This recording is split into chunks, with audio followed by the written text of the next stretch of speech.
Yes. On point. That's the way we come in. That's the way we do it. This is how we roll. Welcoming everybody onto this show. Monday. Come on, Monday. Wake up. It is what it is. You know me. You don't need the building. Massive weekend. Arsenal flying. Liverpool.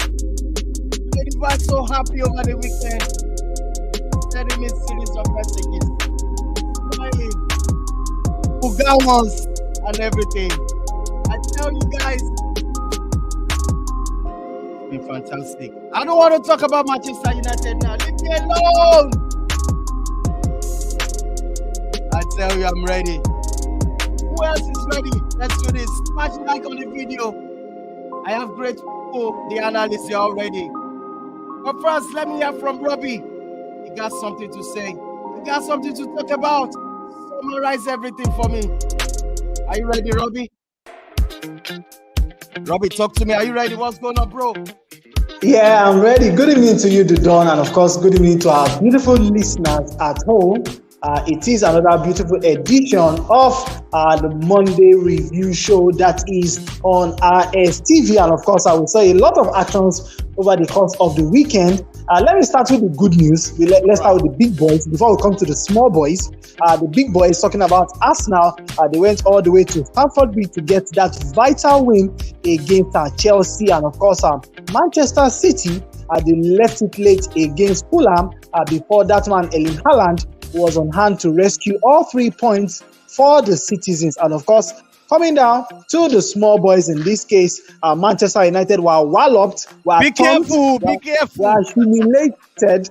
They were humiliated by Aston Villa. And of course, let's not forget the fact that Aston Villa's manager is a certain Unai Emery, who seems to be riding on the back of Manchester United to get everything good that comes his way. And of course, another boogie team that we are not looking at is that team that is Newcastle United. And of course, they are sitting in third place, that is in the English Premier League, after they defeated Southampton by 4-1. That man, Miguel Almiron, still continues to contribute vital goals to the cause of our Newcastle United. And let's not forget the fact that Liverpool were also able to get a very not so impressive win, but they got the job done. And when it comes to the game of football, getting all 3 points is the most important thing. It does not matter how badly you play, but getting that point is the most important thing when it comes to the game of football. And of course, Liverpool were able to get that win against our Tottenham Hotspur. What is going on with Tottenham Hotspur? Well, no one knows at this point in time, because according to reports that I was able to lay my hands on today, it seems that Conte will not be staying with Tottenham until the expiration of his deal. So right now, the man is willing, the man is ready to jump ship, and of course go back to sender, just like we say it here in Nigeria. But the big one, before I hand over the mic to you, the Don, is the UEFA Champions League draws that was done today. And of course, right now as it is, Man City, more or less, well, I don't think they can complain too much as touching the opponents that they have. But the big one here is the fact that Chelsea has been handed almost a relatively easy draw as well, because they'll be playing against Borussia Dortmund. But right now, the biggest story around social media, the biggest talk of the town, is the fact that Lionel Messi does not seem to have any hiding place from that team, talking about Bayern Munich, because Bayern Munich has been paired to play against PSG. And also, Liverpool will be facing their ex-lover in Real Madrid. They don't seem to get away from Real Madrid as it is. And of course, I'm waiting for Lady Val to come online and tell us what to expect from that fixture. I have a Liverpool friend, and he boldly told me last week, he said he wants Liverpool to play against Real Madrid. And I tweeted and I told him, I said, be careful what you wish for. Right now, they've been paired with Real Madrid. And lastly, Bayern Munich, Barcelona seems, I really don't understand what is going on between Barcelona and Manchester United. So Manchester United fans are saying that they will beat Barcelona, but I will tell you for a fact, United do not have a chance against Barcelona. So Manchester United has been paired alongside Barcelona for failing to top their group when they went to Real Sociedad. That was last week, Thursday, and of course they were able to get a victory, but it was not enough to see them top the group. Over to you, Didon. Let's get the show started. All right, let's get this show started. That being said, I'm going to bring the lady. I'm going to bring her in. I'm talking about Lady Va, Liverpool. So excited. Messages, bantering, live, left, right, and center. Lady Va, you're welcome to the show. What's going on? Yes, so the John, who day, if you know your team did not get 3 points last week, just hide your face, you know. I'm actually so excited, you know, getting our first away win this season after how many matches, you know. And then seeing the top draw, Robbie, I heard what you said. You're waiting for me to come and give analysis. No problem. We're coming. So it was actually a tough and exciting weekend, you know. So I can't wait. Yeah, it's good to be here. All right, welcome once again. I'm going to bring in the main man, Professor Tuchel, that is Asa dealt with over the weekend. Prof, can you talk to me? Prof, you're live. Yo. Hello, everybody. Welcome to the show. A lot has happened in the world of football over the weekend, Absolutely. you know, and the big Champions League news and Europa League news for the small boys, like Robbie will say. Be careful. The big news, the big draws are out today, you know. Borussia Dortmund, I cannot complain a lot, you know, it could have been worse. So, you know, I think it's a balanced draw. Chelsea are not in the best form at the moment, so I think that draw is just right for us. So yeah, let's talk about football. Welcome. Fantastic. Let's talk about football. That being said, I'm going to now bring Kunle. Kunle says in that area, that big city, that corner area, I'm talking about enter with your change area. Oh, show the people, talk to me, Kunle. What's going on, bro? Yeah, good evening, John, and good evening to everyone. Thanks a lot. Oshodi has been very hot today, like extremely hot. Yeah. Well, it's a very good weekend. Even though I think, like I said, Manchester United were not going to have it easy against Aston Villa. So them being defeated did not surprise me at all. Yes, I did say that United were going to. Yeah, so and I think I like it though. I think it's a reality check for Ten Hag, because you know sometimes when you are leading, when it seems like the team is on a good run, you think everything is working fine, but actually there are still some cracks and some holes. So I think this will make Ten Hag go to the drawing board. Thankfully, the World Cup is upon us, so Ten Hag has a whole month to work on things backstage, and I hope maybe after the World Cup, United come back much more stronger. All right. Kunle, you're welcome to the show. And lastly, I'm going to bring this man all the way from United Kingdom. Okwe, are you there with me? Okwe, talk to me. Aseda! You can make it louder. Of course, I'm here with you. I had to break protocol to be here today, you know. I'm happy to be here, definitely. Let's get the ball rolling. All right, let's get the ball rolling. Let's settle down. Let's do this together.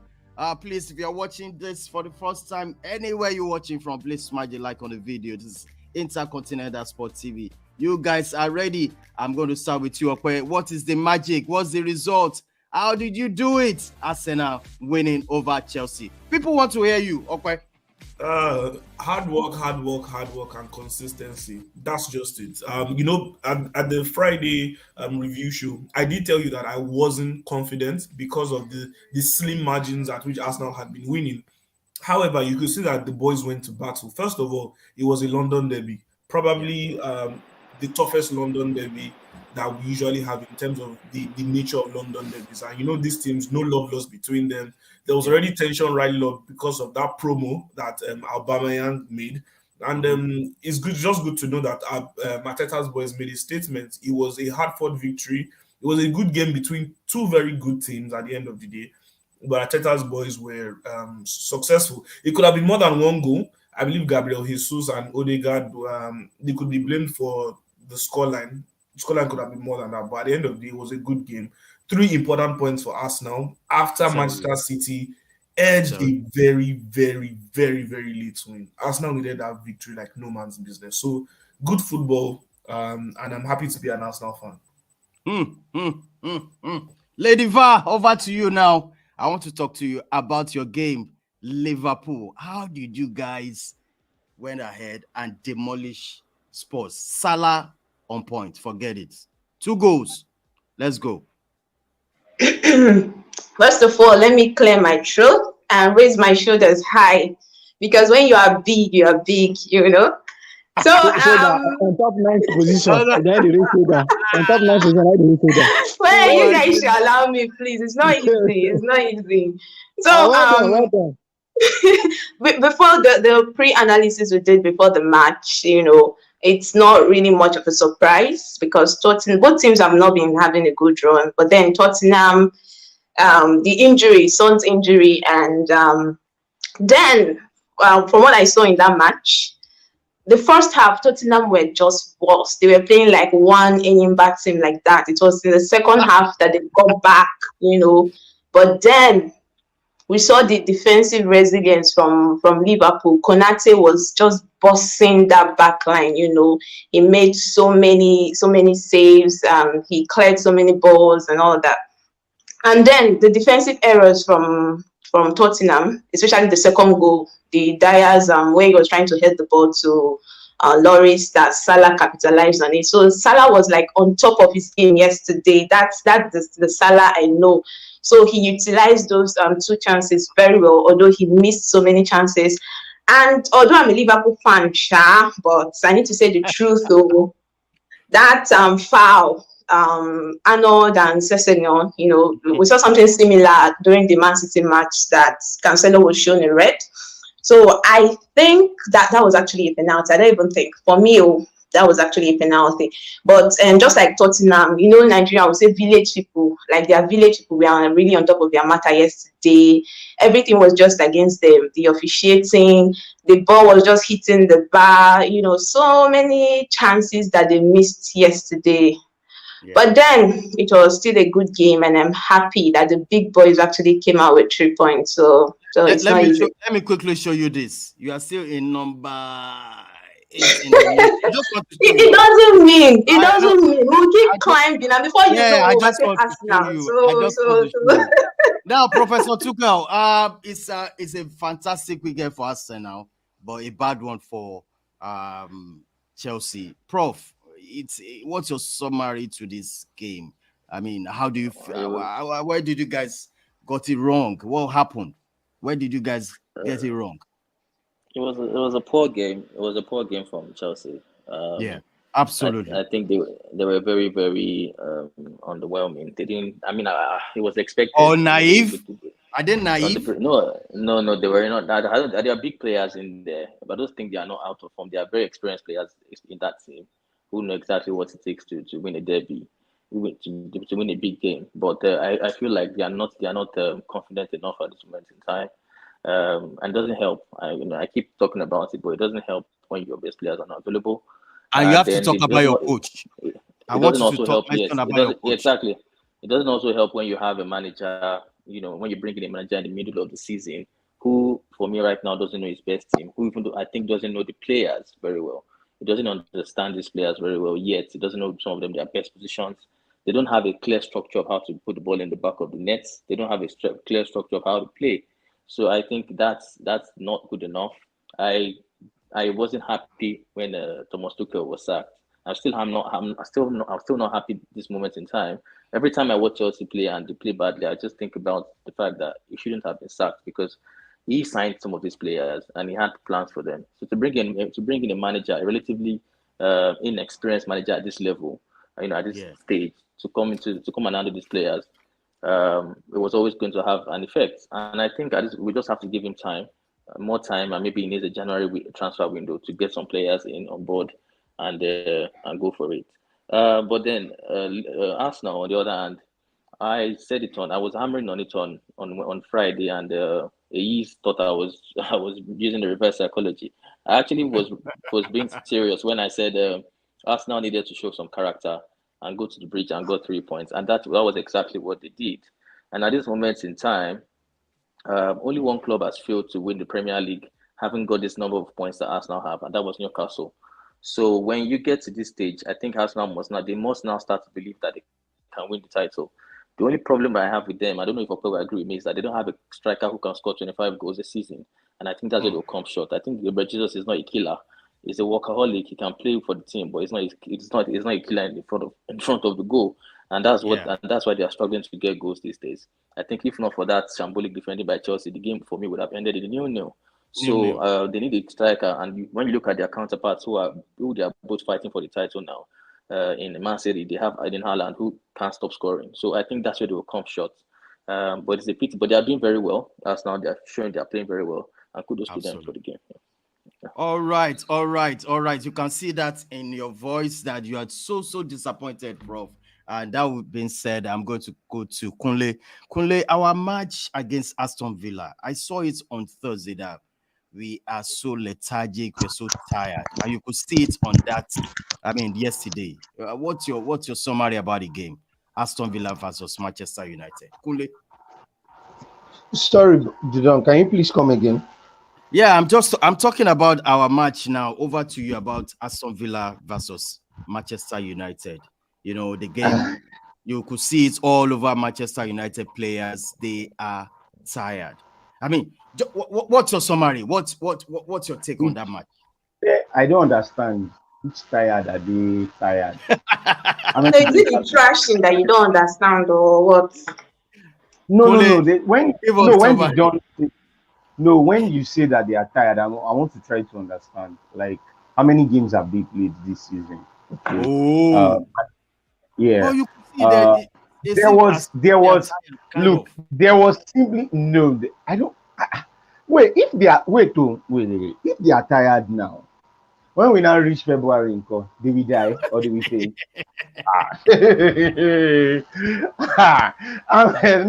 That's why I need. He doesn't understand what he means by tired. I don't think they are tired. No, because if you are saying that they are, I'm not trying to say maybe there might not be an element of fact, but I'm really trying to mention that if we are claiming that they are tired now, then they expire on the mountain. If we are being honest, because don't forget that the World Cup is coming up, and the season is going to really get intense during that February March period where there's going to be a jam of fixtures. So for me, I did not see anything. I feel that game was just it was just one of those. Let me say it was just one of those days because Villa clearly started better, and they had chances which they took. Because remember, when you come up against a big team, you have to start very well. When you know you have possession of the ball, you take your chances. And if you look at it, the first goal came in the second minute, and before you knew it, that kind of disrupted United's rhythm. And before you know it, the second goal came in, and from that point. Exactly. It seemed from that point United were disjointed. So I felt it was more of Aston Villa taking advantage of the opportunities that befell them. And United, and you know that when you go to a place like Villa, where Villa is 2-0 up against you, even if it were to be against, say, even a Manchester City, I believe a Manchester City or even Liverpool might find it difficult to come up against a Villa that is 2-0 up at Villa Park. They will have to toil, trust me. You understand? But then, City, Liverpool are good. But we all know that Manchester United is still a team in transition. That's why I said, let's not get carried away by that form. There have been gaps and there have been lapses here and there. And I think they came to the fore. Some people were saying it was because Bruno Fernandes was suspended. Donny van de Beek shouldn't have started, all these permutations. And I was like, okay, if that was the case, why didn't Christian Eriksen turn up? Why didn't Casemiro turn up? Why were Victor Lindelof and Lisandro Martinez culpable for the first two goals that Villa scored? Question marks should be asked about them. So I think this game was just simply one of those days. Okay, you cannot win for it. The form can't keep going, and that's why, like I said when in my introduction, that I am happy we lost, because it means that the team can actually go back to the drawing board and look at where things went wrong, and they can improve on it. Because if they keep winning, you will think, oh, it's all is going well. But the day when you are now beating, you will be asking questions, what happened, this, and that. So it's actually good. You understand? Playing Villa again on Thursday in the EFL. Don't know how that is going to be. Maybe they will rest players. I don't know, but that is going to definitely be another big game because you don't want to be playing the opponents you don't want to be playing the opponents that beat you over the weekend. You don't want to be playing them a second time in midweek. So we'll see how that goes. All right, Kunle, thank you so much. Now, Robbie, I want to tell you about one club right now. I'm getting scared about that club now. Robbie, I am scared. I won't lie to you now. If these people makes Champions League, Chelsea will be in trouble. I mean, why are you mentioning Chelsea? Leave Chelsea be. Liverpool, forget it. You cannot enter top 4 anymore. Forget it. I'm talking about Newcastle. Now, don't worry, Robbie. Talk to me about what is going on with Newcastle. How are they doing this thing? They are catching 3 points again over the weekend with 4-1. I think for Newcastle United, the way they have started the season should be commended. Why? Because let's not forget that this Newcastle team almost defeated Manchester City. If you look at that scoreline, once again, for those who didn't watch the match, you would have thought, okay, Newcastle was a team that forced Manchester City to a draw. But reverse was the case because it was Manchester City that forced Newcastle United to a draw in that game. At the point in time, Newcastle were even leading by 3-1 in that encounter. Also, this is the same Newcastle United that gave United a run for their money. So it tells you that something special is going on in that club, and Eddie Howe really needs to be commended. I think at this point in time, maybe Chelsea should have gone for Eddie Howe than for Graham Potter. But that aside, Prof, do you agree with that point? Prof. Well, in hindsight, you believe that Eddie Howe is a better manager. With what better manager now. So I think yes, maybe looking at what he's doing with Newcastle, I would have gone with him. All right, Robbie, go ahead. So as it is right now, Newcastle are taking a game at a time. I believe that is more or less the strategy. Also, let's not forget the fact that most of the names on the team sheet of this club are not your typical world-class players. They are not players that turn heads. They are not players that more or less lay an impression on people. When you're talking about Miguel Almiron, somebody will be asking, who is Miguel Almiron? What country does he play for? He's not even a Brazilian. He's not an Argentine. He's not.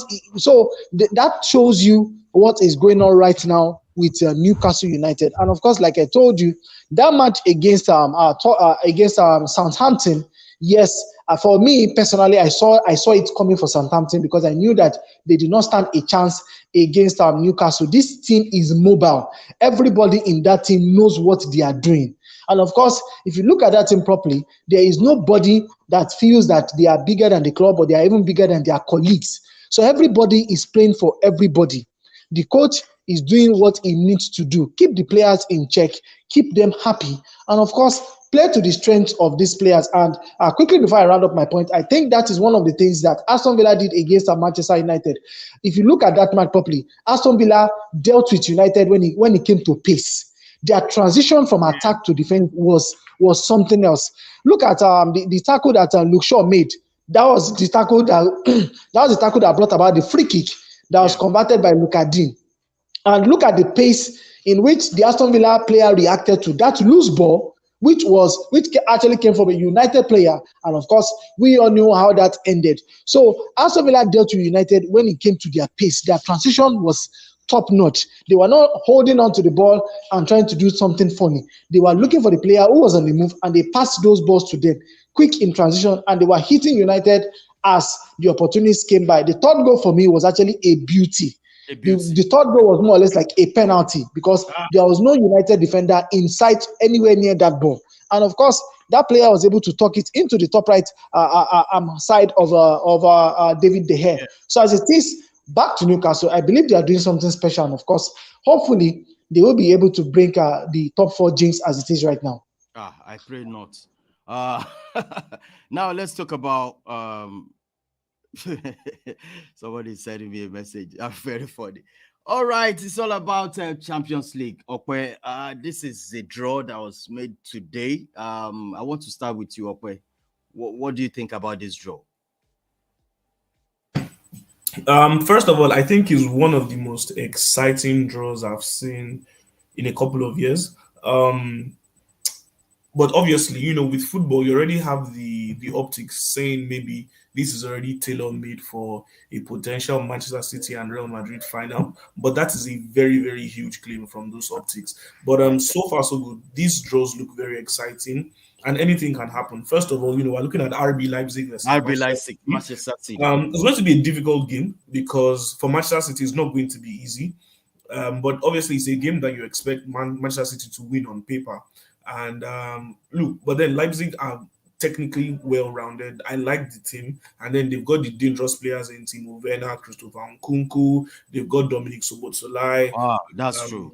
Wow. They've got a good striker in Andre Silva as well. They still got Haustenberg at the back. They've got good players who can change the game. Danny Olmo, the Spanish player, is there, so it's going to be a difficult task for Manchester City. Club Brugge versus Benfica. I'm tipping Benfica because Benfica has been in better form in Europe. Although Club Brugge did work really hard to get out of their group, but I believe Benfica has the better team and they will get a victory there. Liverpool versus Real Madrid. We've already seen the memes flying around of Vinicius Junior potentially and most likely embarrassing Trent Alexander-Arnold. Everybody just feels like Real Madrid is going to win. I've seen memes flying around of Mo Salah as well, crying. Those pictures of him crying in the 2018 UCL final, Yeah. So people just feel it's going to happen. Please elaborate more on the crying. Elaborate on the crying, please. Thank you. He was kind of holding his shoulder, So, some people are saying probably that's what's going to happen again. And really, Real Madrid are currently the better team. Liverpool are not in that type of form you expect them to be able to compete with Real Madrid. AC Milan versus Tottenham Hotspur. I'm tipping AC Milan for the win. AC Milan has been in very, very good form this season. Took them a while to get into gear at the start of the season in Serie A, but they are doing very well. Unlike last season, this AC Milan team is not dependent on any player in particular. Brahim Diaz has come up to the fold. He's playing much better. Rafael Leao has less responsibilities on him. Olivier Giroud continues to be the clutch striker that he is. Sandro Tonali is playing much better. Well-rounded team, obviously, with the fantastic centre-back pairing of Kalulu and Tomori. So I'm tipping AC Milan for the win. I don't see how Spurs can get a victory over 2 legs against AC Milan. A tough encounter here, Eintracht Frankfurt versus Napoli, is going to be a game between two tacticians, talking about the managers. But I believe his Sampaoli side will be able to get a victory in the 2 legs. Borussia Dortmund versus Chelsea, very, very tricky fixture. Very tricky. Chelsea is the better team on In fact, I'm going to ask Prof about that game. Exactly. Chelsea is the better team on paper, but we know how these German teams can be. They know how to grind out a victory. AC Milan versus Porto, this is very hard to call because Porto knows how to get a good victory. Inter Milan has not been in very good form. They've been inconsistent, so far. So it's going to be a hard one to call. I would actually tip Porto to get the victory in this time. And then the juggernaut of the fixture, Paris Saint-Germain versus FC Bayern. It's going to be a difficult game. And this is when we'll see how good this Paris Saint-Germain side is because the front three of Mbappe, Neymar, and Messi, they do not have defensive duties. So what then happens? Although this season they've been playing more like a cohesive unit, but then we know that PSG have problems defensively. They've been conceding a lot of goals in the defensive one. Even when after Kimpembe came back, they were still not good enough. So I hope when they face Bayern Munich, the trio of Sergio Ramos, Kimpembe and Marquinhos will be collectively fit so that we see this team play to their full potential. Bayern Munich is very dangerous. I believe the team is a whole lot better than the idea of them being good. I love the way the coach now has been able to say that, look, he's now playing the players according to their strength. And then he has sent a clear message to the squad. If you are playing good enough, you will play for me. So Serge Gnabry has upped his game. Leroy Sané has upped his game. We've seen the reinvention of Eric Maxim Choupo-Moting now. That's someone who's probably going to get a contract extension, and he might actually stop Bayern from buying a striker in January. So Bayern is looking very, very exciting, and it's going to be a great fixture, mouth-watering fixture for that case. All right, thank you, Okwe. Actually, Lady Vaz said something like, "Why I go allow you make you talk when I say no the Champions League?" I reserve my comments. But you But now that's the truth. Okwe, over to you. I mean, Lady Vaz, over to you. What's your take on this draw? Okay. I think Okpe has already said most things about it. So I'll just talk more on the Liverpool Madrid fixture. I've been seeing so many funny comments online. Yes. I'm not surprised. Just that for me, it's quite too early. The two good sides, one of them will be eliminated very early into the game, but I know that will be Madrid anyway. So when people are saying about Madrid are the favorites to win. No disrespect to Madrid, when it comes to Champions League, they are the kings. Nobody's dragging or arguing that with them. But let's not forget that Liverpool, even the last season Champions League, Liverpool played better than Madrid. Just that. No. Just allow me. I want to say something. I'm heading somewhere. So just chill. With your blood no hot. We had like the shots because there was this argument. So I can remember vividly. 24 shots. I don't even think Madrid had up to 5 shots. Even the shots on target. The person that made that game different, the outstanding person was the keeper, and that's the truth. We could not finish. We missed so many chances, and then Vinicius was the player that stepped out and made the difference. We played better. We created more chances.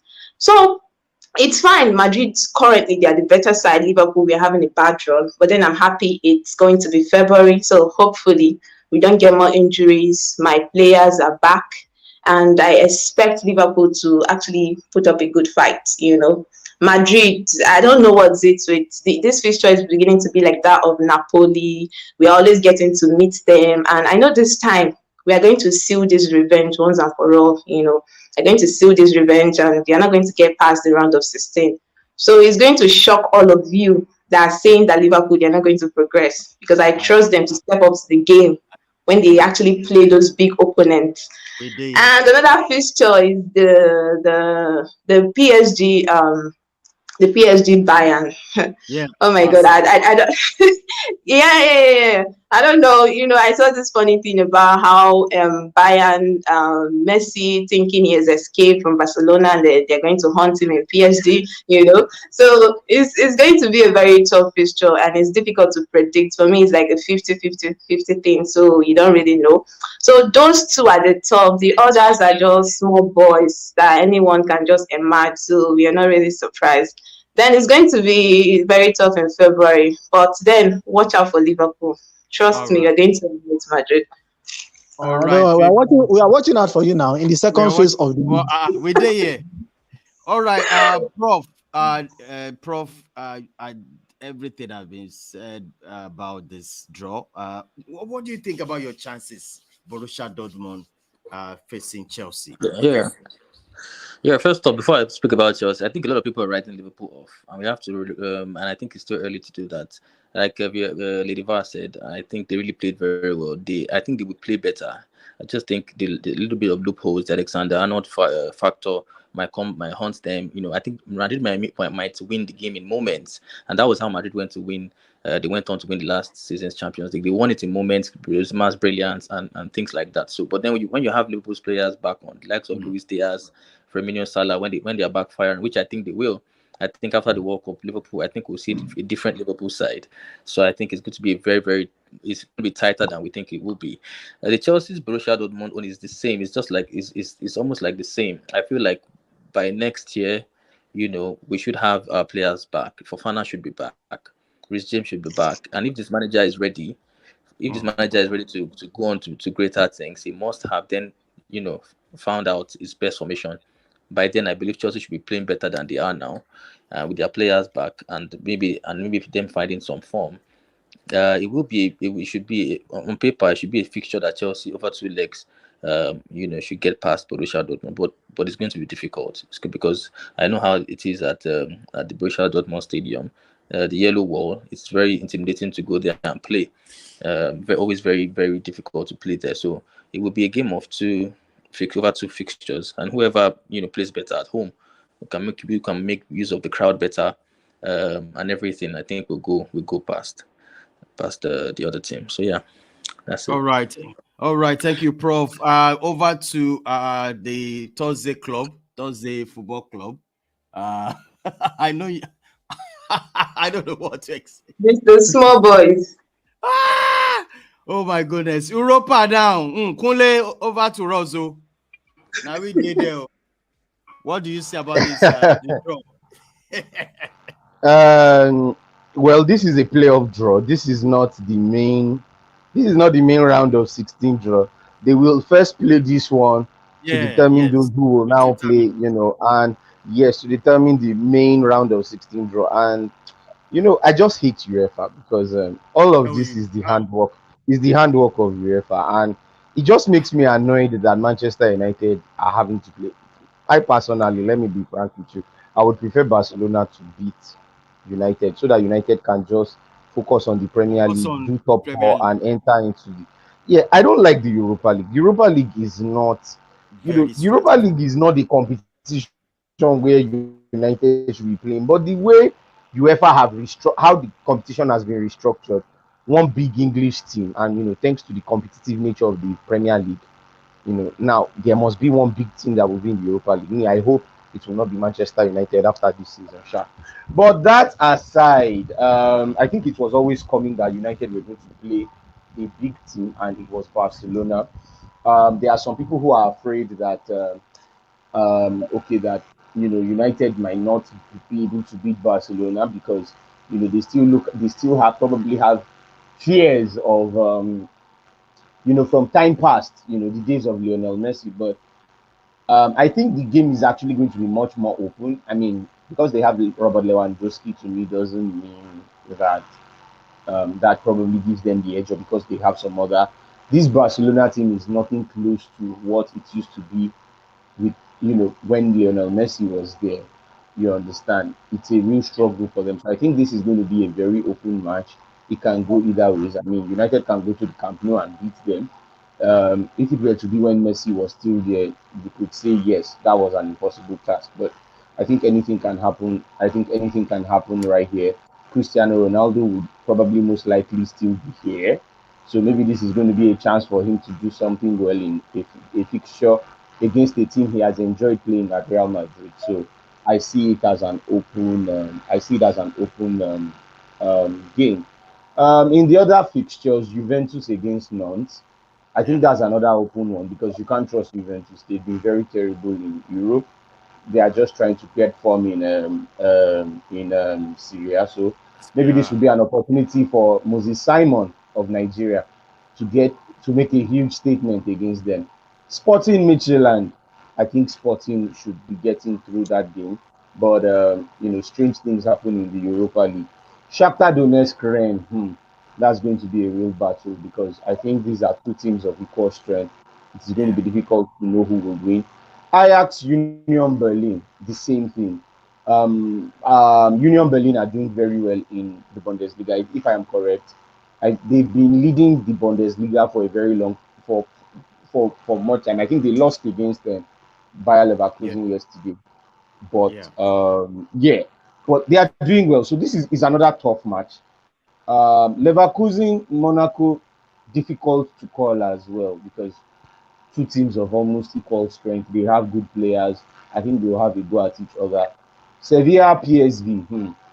Well, Sevilla are back to the territory. Sevilla are back to the territory that they belong. They are territory now. They belong to. Now they are territory because nobody get record past them for But I still think it's going to be tricky because PSV really did well in the group phase. So I wouldn't say that because Sevilla have the experience. And let's not forget, Sevilla have been woeful in La Liga. So I think Sevilla are very much different this time around. So maybe PSV can have a chance to get one against them. And finally, Salzburg, AS Roma. Well, you would think on paper, Roma should be beating Salzburg. But I think like Ofer was talking about Leipzig, Salzburg are also equally a very good, very technical team, who are owned by the same parent company, which is the Red Bull Energy Drink Company. That is where Ralph Rangnick, the handwork of Ralph Rangnick was very evident. So Roma are going to be coming up against a very tough side. They didn't really do well in the group phase of this Europa League. So Jose Mourinho really has a lot to do if he wants to make it into the round of 16 and if he wants to get his hands on this trophy. Because Mourinho, he's always obsessed with trophies. He really needs to work hard if he's gonna get past Salzburg. All right, Kunle, thank you so much. And I guess because of our time, we move straight to the this week top 10 African players. That being said, we move straight to that. The number 10 for this week. I'm sure this guy is on fire over the weekend. He scored in Atlanta 2-1 Serie A defeat by Napoli. He scored that goal, and his name is Ademola Lookman. Robbie, is there anything you want to share the viewers talk about our brother? I think Ademola Lookman has finally found a home where he can ply his trade and, of course, develop into an amazing player that he is demonstrating right now. At the point in time, he played for the likes of Fulham. He played for the likes of Leicester City, and of course, he played for Leipzig. If my judgment serves me right now, you're correct. He said. You're correct. Okay, thank you. So he played for Leipzig, and that gives you an idea of the kind of journeyman career he has had over the course of the season. But right now, he is well settled in Bergamo, and of course, I think he has over 4 goals to his name this season, and that tells you how much he is comfortable with the side, and of course, the tactics of Gasperini. If you're looking at the coach. Last weekend, it was a battle of brothers because he came up against Victor Osimhen, and the bigger brother showed the little brother how it was done. Osimhen was responsible for the penalty call that was given the way of Atalanta, and Ademola Lookman dispatched that kick emphatically. But of course, Victor Osimhen atoned for the penalty because just 4 minutes after Ademola Lookman gave Atalanta the lead, Victor Osimhen happened to Atalanta, and of course he was still on hand to provide the assist to Elmas, and of course that was how that game turned out. But going forward, I think it has been a wonderful season so far for Ademola Lookman. Okay, that's number 9. That's number 10. Point of correction, sir. It's not Lookman. It is Lookman. Lookman. Okay, we'll be looking at the man. We'll be looking at the man. No verse. Lookman. Yeah, looking at the man. Not Lookman. All right. Okay, thank you very much. Yeah, you are welcome. For this week, Tere Murphy. Kunle, this one is not bearing Lookman. This one is Tere Murphy of Nigeria. Calabar bomb boy. Yeah, Murphy. I mean, this is a guy who he's actually dragging the top goal scorer award in Ligue 1 with the likes of Neymar and Mbappe. Yes, he has as many goals as I think they have. I think this was his ninth goal of the season.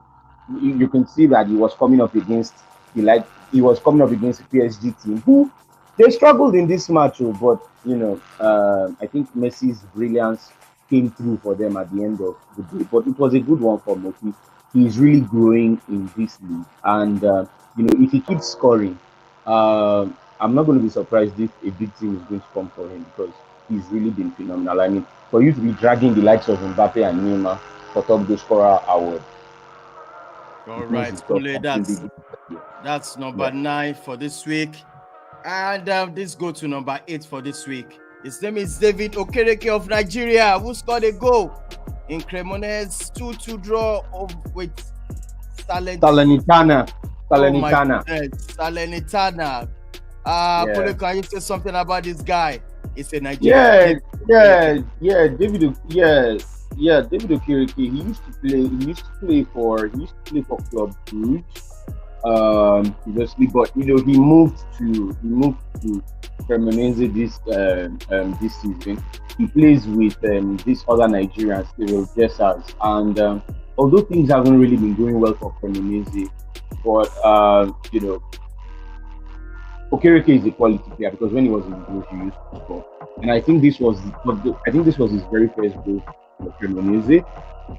Again, like I said, they've not really been getting results, but to get a quick draw away from home is kind of credible. So, him scoring his first goal, hopefully this will be a chance for him to get more on the score sheet with the hope that Cremonese keep getting them good results so that they can survive the trouble. All right. Moving to number 7. Robbie, can you talk to me about this guy? Lassana Coulibaly of Mali. I think this should be my first encounter with this young man. But of course, as it is, Salernitana, I saw that game. I didn't see the whole game in full, but I think he scored a wonderful goal, a beautiful strike that put Salernitana in the lead in that particular fixture. And of course, like I said, African players still turning up for their country and of course still turning up for their club. For this young man, I think what Lassana needs to do is just keep up with the good work that he's doing as it is, and of course, hopefully, Salernitana will be able to avoid relegation because all of them are still in the same bracket right now. Because when the season gets intense, that is like they say, the boys will be separated from the men, and of course, hopefully, Salernitana will be able to stay in the Italian Serie A. But for Cremonese, I seriously doubt if they will be staying up this season. All right. Number 6 for this weekend. His name is Wissa of Democratic of Congo. He scored a goal in Brentford 2-2 Premier League draw with Nottingham Forest. Kunle, over to you on this.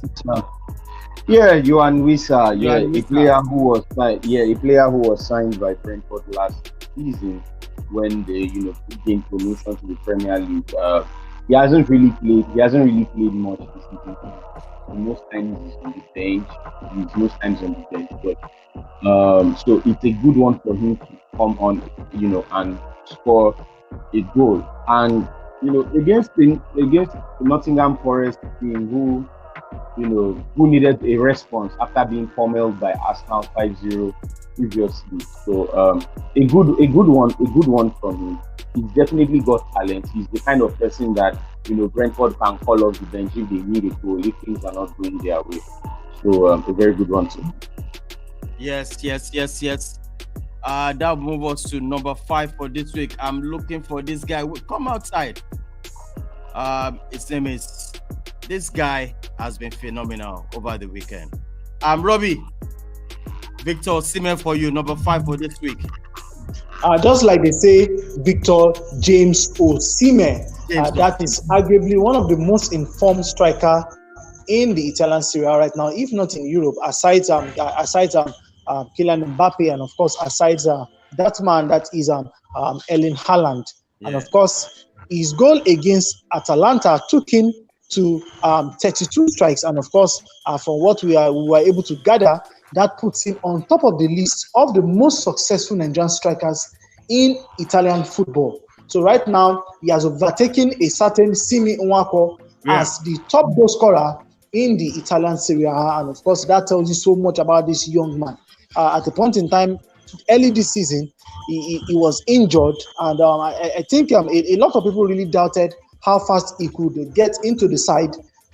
Should he be able to overcome his injury? But right now, he has practically put that discussion to bed because his first game coming on from injury, he scored against Ajax, and I think since then on he has not looked back as it is. Napoli are on top of the Serie A log, and they are 8 points clear of Atalanta, and of course I think greater things for Victor Osimhen going forward. Let's not forget that they have a relatively easy draw, that is in the UEFA Champions League. Hopefully, we'll be able to get more goals in the UEFA Champions League and of course in the Italian Serie A. All right, Victor Osimhen to Manchester United next season. Bet it with me, Lady Va. You are jealous. Now, number 4 for this week is from Senegal. Kunle, what do you want to say about this guy? Diop. Yeah, Mami Biram Diop. Yes. A former Manchester. Yeah. Yes, he was. That was around, I think, 2008, 9, 10. Yes. Yes, He played for but Stoke City too. yes, he moved to Stoke City from there. Yeah, and he's been on a journey ever since then, playing for different clubs. He's played for Hanover, and now he finds himself in, he finds himself in Turkey. It's good to know that at least he's still being competitive and that he can still score goals. Yeah. At least it says something. It says something about him. He's going to be in his 30s now. He was very young then when he was at United, but for him to still score at this stage, scoring a brace for that matter, the guy still got something. Yes. Number 3 for this week. Robbie, this guy made it to number 3. Moting, watch out for this guy, Cameroonian, coming to the Cancer World Cup. Eric Moting. I think when he was signed up by Bayern Munich, a lot of people questioned the signing, saying that he was not up to the kind of a player that Bayern should be signing. And of course, as it is right now, he has been able to repay that fate by the Bavarian Giants in scoring not just quality or very important goals for them, but the consistency of his goals right now says a lot about the kind of depth that Bayern Munich has as a team.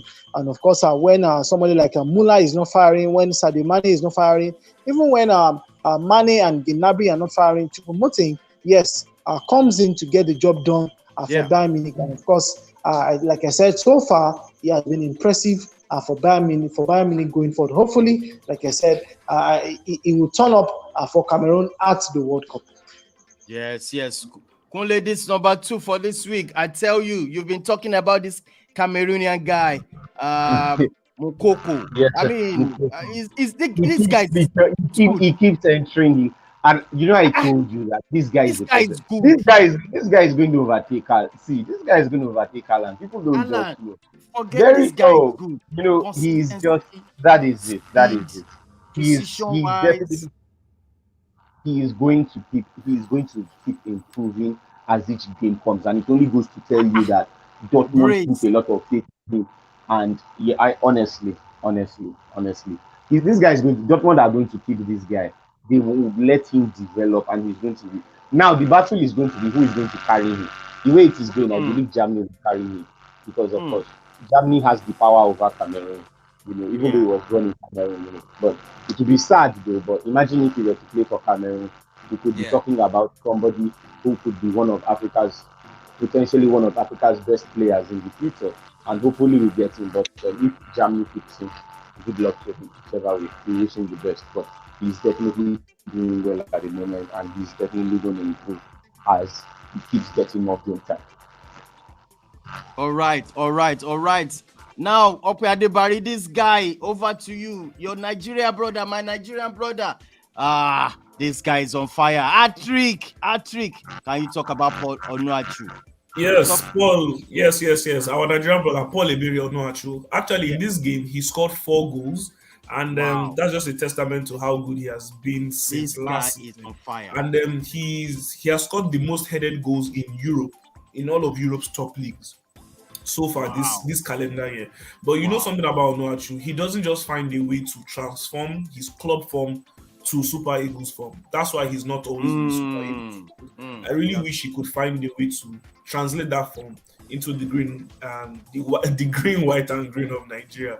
Talking about the Super Eagles, but he's been in good form so far. Hopefully, he keeps it up and he gets a call up soon. Yeah, that's true. Thank you so much, guys. It's been a fantastic week, and this week, I think something happened in sports over the weekend. LAFC, Kunle, remember LAFC? They won the MLS Cup. Yes, they won. Yeah, they won the MLS Cup. Yeah, and what a dramatic finale was. Gareth Bale, who has hardly played for. He came. He was the one that took the game to penalties.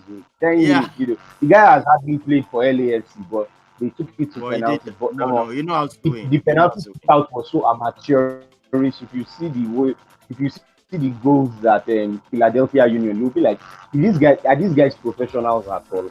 But that was a very good one for LAFC. I think they were formed in 2019, and for them to have won the MLS Cup in just 3 years, I think it goes to tell you that a lot has been that the franchise really has a lot ahead for them. So a very, very good one to them, and well deserved.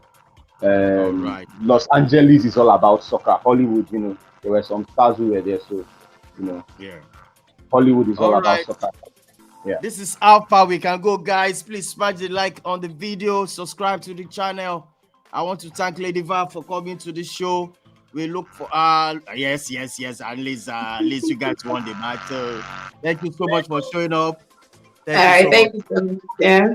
All right, Robbie, one love, bro. Thank you so much for showing up. Thank you so much for having me. All right, Kunle, Bamike, everybody, no show the everybody. Thank you, God. All right. Okay. One love, bro. Always a pleasure. All right. Thank you so much. Thank you so much. Yes, that being said, everybody, thank you so much. And I'm going to leave you with this, the winner for this week on our show, on this top 10 African players that did very well over the last week. Over and over. Thank you so much, everybody. Smash the like on the video. The Don is signing out. With this, bye for now.